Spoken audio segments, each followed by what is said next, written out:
Bader Ginsburg, feminist icon, renowned planker, and the second female justice to ever sit on the Supreme Court. But that's just scratching the surface of why she's notorious. Ruth is beloved by many for breaking barriers and trying to make the world a little more just. And she did that by being meticulous in her thinking and deliberate with her words. That, and perhaps her sly way of throwing shade, led her to use what she wore to reflect her values. You know what we're talking about. The collar. The idea started simply enough. The Supreme Court justices' robes were designed with a notch in the collar to reveal the necktie worn by the man underneath. Until the court's uniform caught up with the times, Ruth and fellow Justice Sandra Day O'Connor decided to make their own fashion statement with elegant white collars. Over the course of Ruth's time on the court, she accumulated about 40 collars. Many were gifts, and her collection became colorful and elaborate, with shells, lace, beads, and embroidery. But her earlier collars were simple and white. Back in 1993, when she was confirmed as a justice, Ruth was considered a moderate who would not create controversy. Ruth's mother, Celia, often told her, "Be a lady." But she didn't mean little Ruth had to stop playing dodgeball or do better in home ec class. She wanted Ruth to understand the importance of being civil and not letting her emotions get in her way.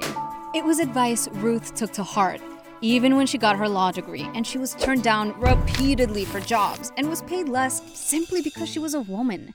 But in the 1970s, Ruth became a revolutionary. At the time, a woman couldn't get a credit card or be protected against sexual harassment at work, and women had had enough.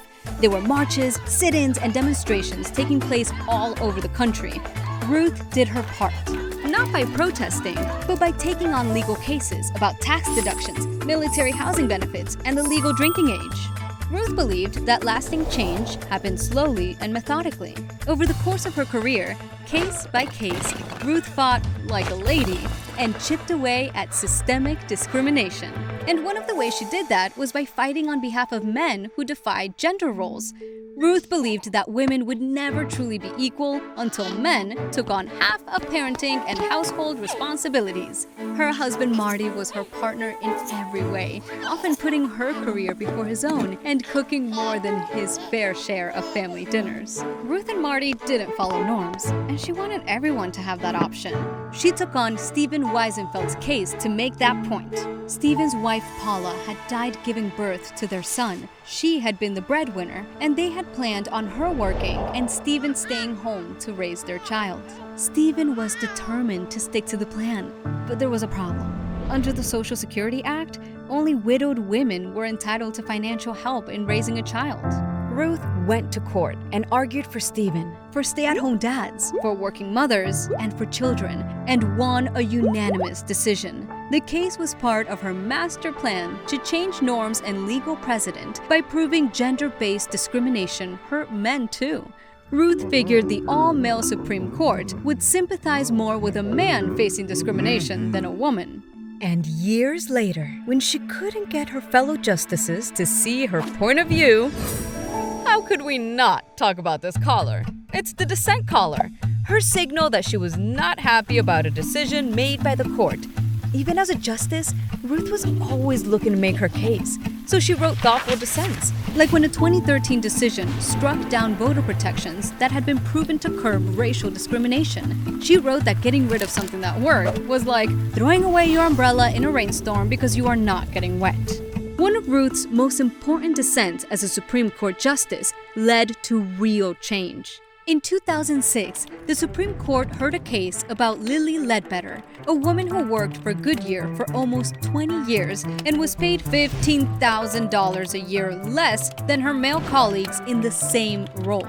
She initially won her case, but it was overturned on appeal and eventually made its way to the Supreme Court.